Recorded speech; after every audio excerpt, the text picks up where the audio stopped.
Industri Korea menyediakan peluang pekerjaan kepada lebih 160,000 rakyat Malaysia setakat hari ini. Dan angka ini diunjur terus berkembang sejajar dengan sasaran kadar pertumbuhan sebanyak 30 bungkusan atau parcel per kapita menjelang 2025. Dan ini berbanding 21.4 bungkusan per kapita pada tahun lalu. Pertumbuhan dalam mengendalikan pakej atau parcel menuntut infrastruktur yang lebih mantap serta sumber manusia yang lebih cekap untuk membina kapasiti dan keupayaan industri. Kelangsungan industri Korea, kupasan topik ini dalam Bual BIS seketika nanti. Teruskan bersama BIS Malaysia.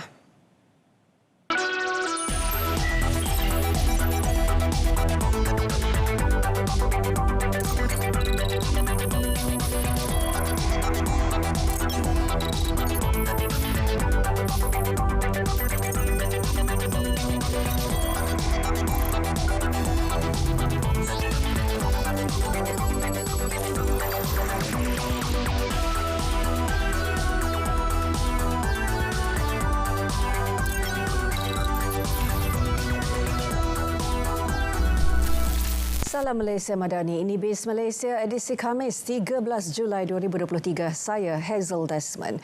Terima kasih kepada anda yang terus setia bersama kami di saluran berita RTM dan TV1. Selain itu, seperti biasa, anda juga boleh terus ikuti kami di Facebook Live dan YouTube BIS Malaysia.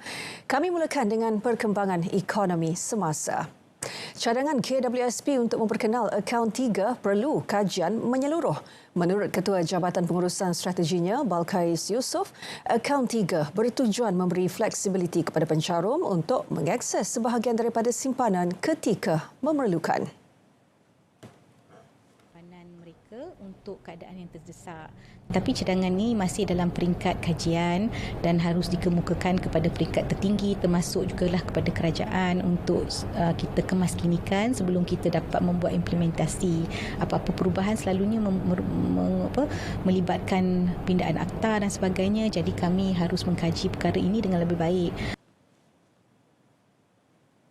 Semalam, Ketua Pegawai Strategi KWSP Nur Hisham Hussein memaklumkan KWSP bercadang memperkenal akaun 3 yang akan berfungsi sebagai akaun simpanan. Selain memenuhi keperluan tunai kecemasan ahli, ia juga bertujuan menggalakkan caruman daripada pekerja dalam sektor tidak formal dengan cadangan kadar simpanan antara 5 hingga 10%. Perdana Menteri Datuk Seri Anwar Ibrahim akan merasmikan program sentuhan madani peringkat negeri Kedah bersama pesawah, nelayan, penoreh dan pekebun kecil di Lembaga Kemajuan Pertanian Muda MADA Ampang Jajar Sabtu ini. Pengerusi Lembaga Kemajuan Pertanian Muda MADA, Datuk Dr. Ismail Saleh berkata, selain sesi dialog, Perdana Menteri turut dijangka membuat beberapa pengumuman penting khas untuk golongan sasar yang hadir.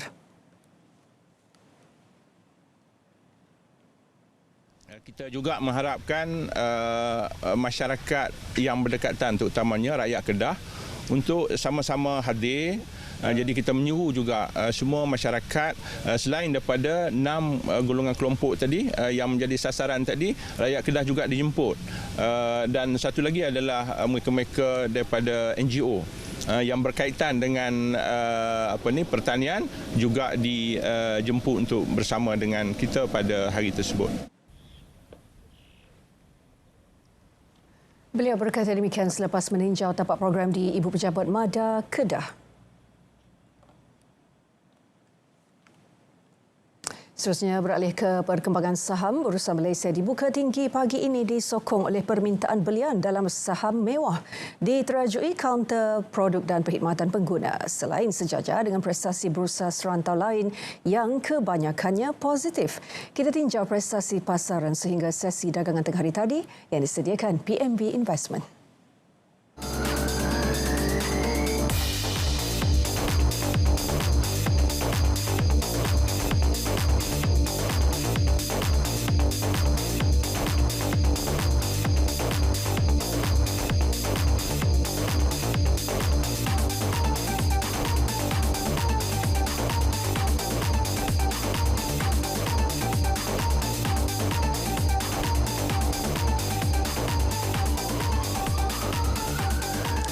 Terima kasih. PNB Investment Berhad menyusul selepas ini topik bual bes kelangsungan industri Korea.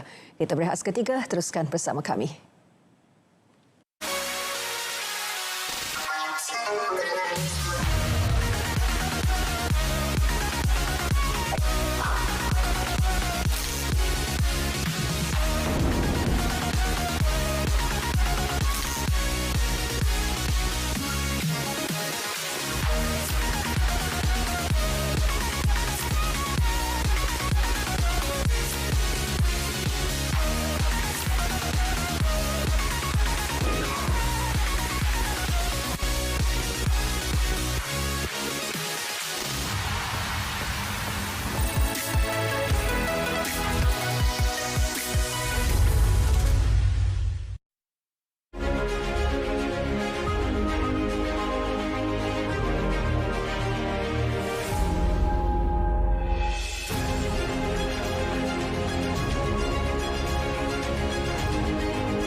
Baik, Kementerian Komunikasi dan Digital KKD pada awal Julai telah melancarkan platform My Korea kepada penduduk negara Malaysia. Platform My Korea ini memudahkan rakyat di negara ini memberi penilaian berdasarkan penarafan bintang kepada setiap perkhidmatan Korea yang tersedia di Malaysia. Tindakan ini bukan sahaja untuk meningkatkan kecekapan dan persaingan operasi Korea Negara, tetapi pada masa sama menjamin kualiti perkhidmatan seiring permintaan pengguna yang semakin meningkat. Apa pula respons peserta industri Korea terhadap platform tersebut setakat ini dan impaknya kepada kelangsungan industri Korea? Bersama saya di studio ketika ini ialah Presiden Persatuan Syarikat Penghantaran Ekspres Malaysia, yang juga merangkap pengarah urusan Ketua Pegawai Eksekutif Kumpulan GDEX, Tuan Tiong Tek Lian bersama saya di studio. Terima kasih Tuan Tiong. Ini kali pertama berpeluang untuk meluangkan masa berkongsi pandangan bersama BIS Malaysia. Terima kasih. Selamat petang, terima kasih. Mungkin terlebih dahulu, Tuan Tiong, saya difahamkan Persatuan Syarikat Penghantaran Ekspres Malaysia sudah pun wujud selama 22 tahun dan kebanyakan ahlinya adalah syarikat-syarikat penghantaran ekspres yang ternama di dalam negara. Mungkin boleh kongsikan bagi pihak Persatuan apa perkembangan terkini di industri kurir tempatan? Ya, pada tahun 2022, industri kurir tempatan telah menghantar lebih kurang 700 juta barangan dan kini industri mempunyai lebih kurang 122 syarikat kurir berlesen. Ya. Sejak berapa tahun kebelakang ini, semua syarikat dalam kurir industri kita telah terjajah teruk dari segi kewangan kerana persaingan amat sengit dan kami berada dalam situasi survival atau kelangsungan hidup. Okey. Syarikat kurir milik asing telah dengan secara berterusan menawar harga yang jauh lebih rendah dan mengganggu industri untuk terus mampan. Malah beberapa kurir tempatan terkenal di Malaysia sudah pun ditutup impak dari situasi ini. Keadaan telah menyebabkan kualiti dari segi perkhidmatan tidak konsisten. Ini adalah sama seperti kes Grab di mana selepas Grab berjaya menguasai bahagian pasaran untuk perkhidmatan perkongsian perjalanan, Grab ini menetapkan harga perkhidmatan sesuka hati dan pengguna tidak mempunyai alternatif lain. Fenomena ini sama mungkin menimpa industri Korea juga. Ya. Selain daripada itu antara cabaran yang sedang dihadapi oleh industri kurir tempatan ketika ini dengan persaingan sengit di antara pemain-pemain veteran dan juga pemain-pemain baharu di pasaran. Saya kira lebih banyak pesaing dalam industri kurir tempatan ini kerana susulan pertumbuhan platform digital yang menawarkan pelbagai perkhidmatan pesanan penghantaran bersama pengguna dan ini telah mendorong perkembangan sengit di dalam industri kurir di Malaysia. Apa pula yang perlu kita fahami mengenai kepentingan dan juga sumbangan industri kurir ini kepada ekonomi negara? Kalau kita menyebut mengenai peluang pekerjaan dan juga pembangunan ekonomi digital. Semenjak pandemik COVID melanda dunia, industri Korea telah dikenali sebagai essential service. Ya. Industri ini mempunyai lebih kurang 160 pekerja kaki tangan di mana kebanyakan daripada mereka dari golongan B40. Ya.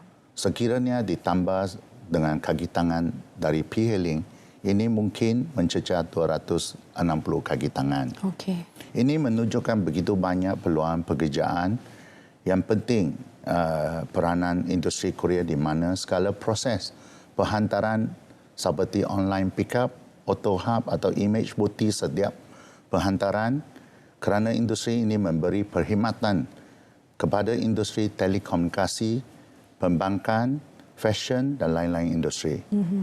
Malah Korea industri adalah satu-satu industri yang menghubungkan ke semua jenis industri lain di mana secara asas segala transaksi dibuat fizikal dan segala laporan adalah secara digital. Ya. Ya.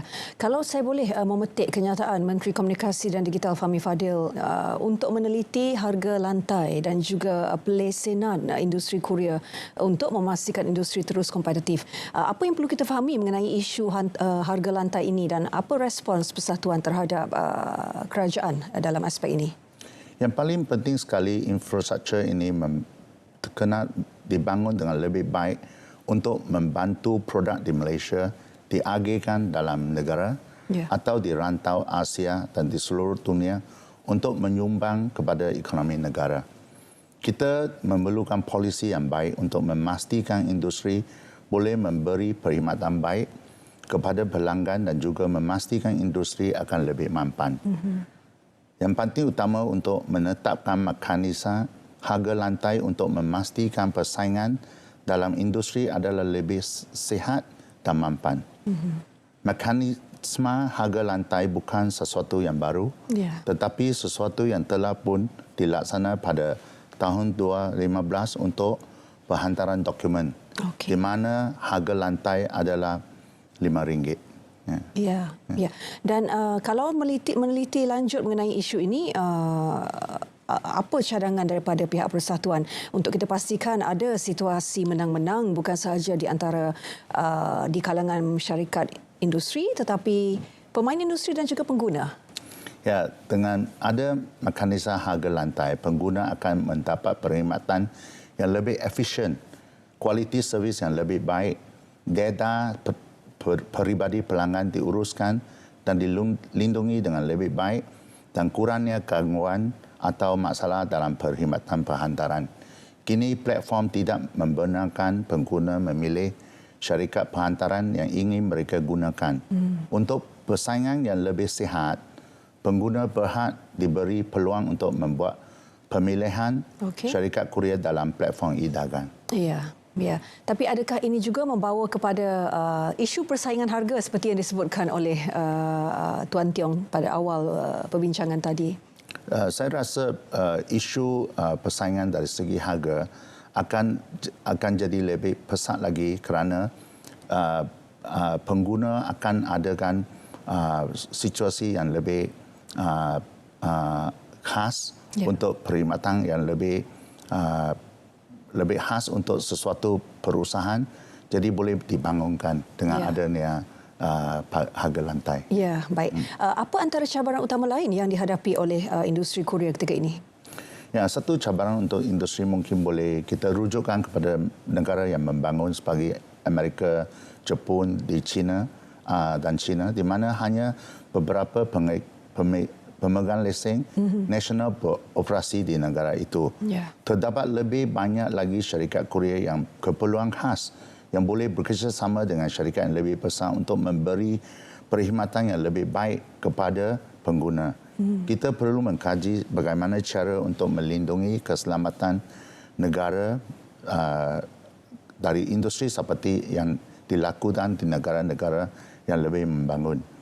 Malah di Persatuan Korea kami, kita juga telah membincang dan menukar beberapa clause dalam konstitusi kami supaya langkah bersedia untuk melindungi kepentingan industri untuk negara pada masa kini dan untuk pada masa yang hadapan. Tuan Tiong, kita tahu bahawa pertumbuhan platform digital, penggunaan teknologi ini datang dengan risiko, pelbagai risiko. Antaranya ancaman pencerobohan data dan juga serangan penipuan untuk memancing data. Kita tahu banyak kita dengar ataupun di akhbar-akhbar disiarkan laporan mengenai skamer yang menggunakan nama syarikat kurier untuk memancing data dan melakukan kegiatan jenayah. Apa mungkin pandangan pihak Persatuan dalam aspek ini?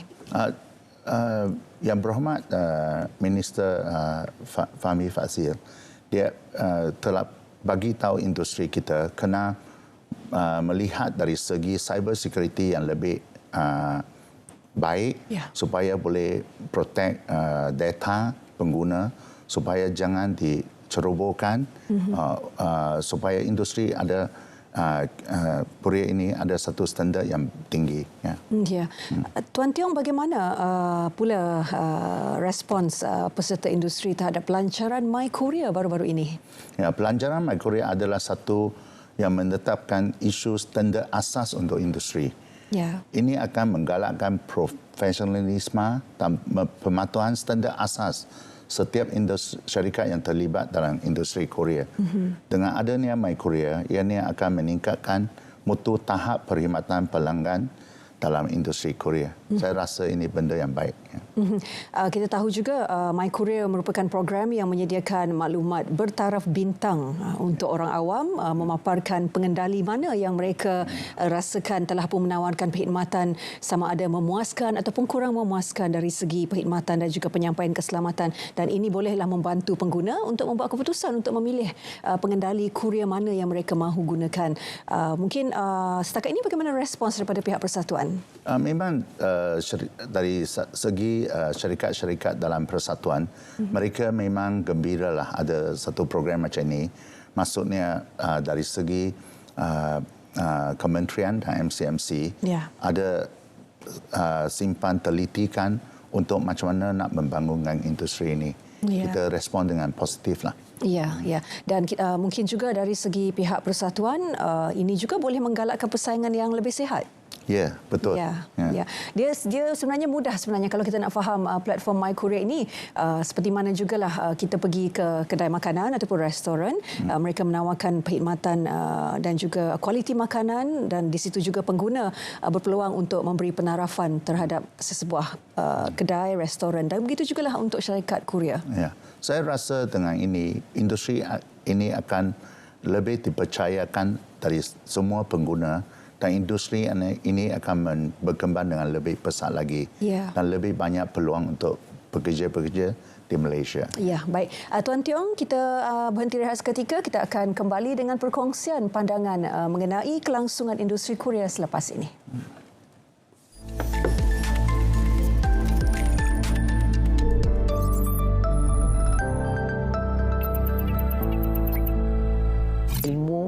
Pengurusan hutang.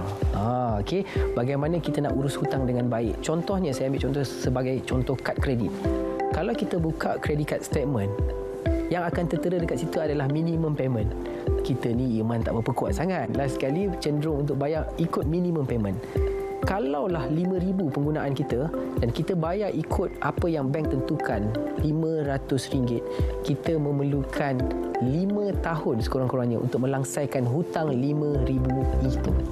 Jadi ini membimbangkan sebab ramai orang mungkin tak tahu tentang ilmu ni, menyebabkan dia bayar as apa yang dicadangkan oleh pihak bank. Dan sebenarnya ada juga strategi-strategi, contohnya bagaimana untuk kita mencapai bebas hutang dengan lebih pantas.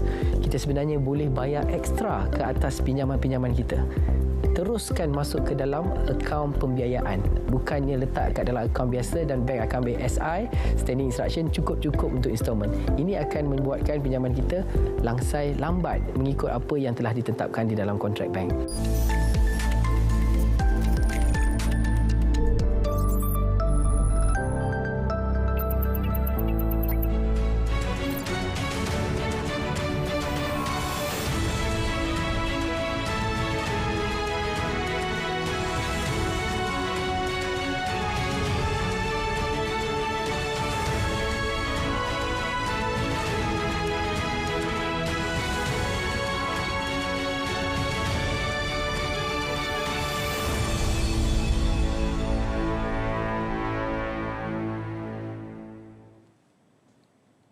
Terima kasih kerana terus setia bersama BIS Malaysia dan hari ini Bual BIS memberi tumpuan kepada topik kelangsungan industri Korea dan seperti yang kita sedia maklum pada awal Julai My Korea telah pun dilancarkan oleh Kementerian Komunikasi dan Digital KKD dan ini merupakan program yang menyediakan maklumat bertaraf bintang untuk orang awam memaparkan pengendali mana yang menawarkan perkhidmatan terbaik dari segi perkhidmatan dan juga penyampaian keselamatan dan ini sekaligus membantu pengguna untuk membuat keputusan mengenai pengendali Korea yang lebih digemari oleh mereka. Pada masa sama dengan perkembangan platform digital yang menawarkan pelbagai khidmat pesanan penghantaran, keselamatan cyber juga turut memainkan peranan penting dalam industri Korea dan ini berikutan peningkatan kebergantungan kepada sistem digital dan juga transaksi dalam talian dan juga tahap konsensitifan data pelanggan. Masih lagi di studio bersama saya ketika ini ialah Presiden Persatuan Syarikat Penghantaran Ekspres Malaysia, Tuan Tiong. Kalau boleh dikongsikan bagi pihak Persatuan Syarikat Penghantaran Ekspres Malaysia, bagaimana dengan perkembangan penggunaan teknologi dalam industri Korea ketika ini? Sebenarnya industri kita telah ada buat connection dari segi sistem kepada semua industri seperti bank, seperti fashion, seperti semua industri. Yeah. So perkara yang penting sekali adalah dari segi cyber security. Yeah. Kerana ini akan mencerubui data kepada semua syarikat kalau sistem courier service kita kurang kuat dari segi cyber security. Yeah. Jadi dari segi industri kita ada fikiran macam mana untuk membawa teknologi yang bagus sekali untuk mempertahankan cyber security dalam sistem kami. Yeah. Supaya pengguna akan lebih selamat dari segi penceburuan data mereka. Ya, ya. Apa antara contoh teknologi yang telah pun dibangunkan dalam aspek ini? Banyak syarikat yang di antara teknologi yang terkenal di dunia sebagai BlackBerry. Yeah. Mereka akan mempertahankan email semua kerana mereka ada teknologi AI yang terbaik. Yeah. So inilah adalah dalam antara teknologi-teknologi yang ada digunakan di industri ini. Sebagai pengguna, Tuan Tiong, saya merasakan pengguna tidak ada pilihan. Tidak ada pilihan dari segi aspek keselamatan data yang dikongsikan oleh mereka. Yeah. Sebagai contoh, apabila saya membuat pesanan dalam platform digital untuk menghantar penghantaran ke tempat kediaman saya perlu memberikan nama, nombor telefon dan juga alamat penuh. Dan ini di sinilah risiko pencerobohan data itu berlaku. Apa pilihan yang ada di pihak pengguna untuk mungkin ketika ini masih belum ada tetapi pada masa depan apa yang boleh prospeknya bagaimana? Saya rasa dari segi kawalan dari segi kerajaan mereka telah ada satu commission, cyber security commission akan datang. Yeah. Jadi kerana law yang sekarang ada belum ada lagi untuk industri untuk memperkenalkan protection yang lebih baik untuk pengguna. Yeah. Jadi benda ini saya rasa akan dipercepatkan bila Commission Cyber Security diadakan. Yeah. Dan sebagai syarikat yang bertanggungjawab, kita tak perlu tunggu Commission Cyber Security yang adakan. Kita sudah sediakan cyber security untuk mempertahankan data yang lain-lain. Ya. Dan ini contohnya mungkin kalau bagi pihak pengarah urusan ataupun ketua pegawai eksekutif kumpulan GDEX, apa yang telah dilakukan dalam konteks ini? Kita sebagai pengurusan saya ada satu anak syarikat yang pergi dapatkan semua teknologi yang terbaik sekali di dunia. Satu contohnya adalah BlackBerry, Siebel, Ditex adalah untuk mempertahankan insider threat.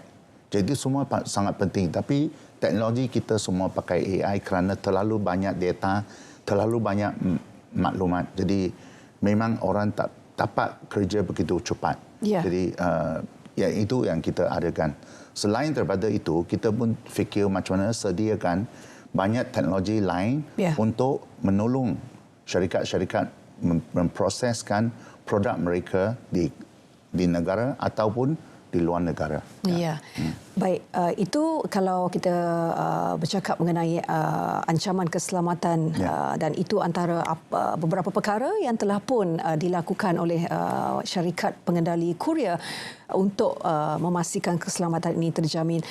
Kalau kita boleh juga beralih menyentuh sedikit mengenai peluang pekerjaan dalam industri kurir ini, Tuan Tiong, kerana ketika ini sekurang-kurangnya 160,000 penduduk negara ini meraih manfaat daripada sumbangan industri kurir. Bagaimana prospek pekerjaan dalam industri kurir ini pada masa akan datang?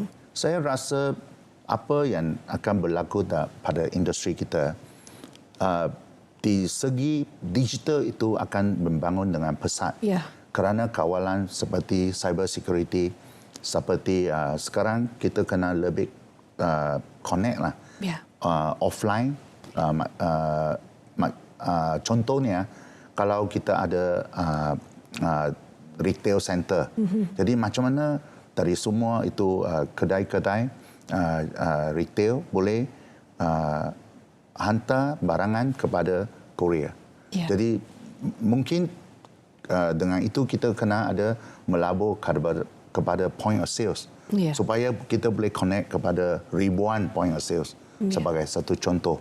Jadi dengan itu Korea industri ini akan memberi ratusan atau ribuan pekerja yang lebih gaji tinggi.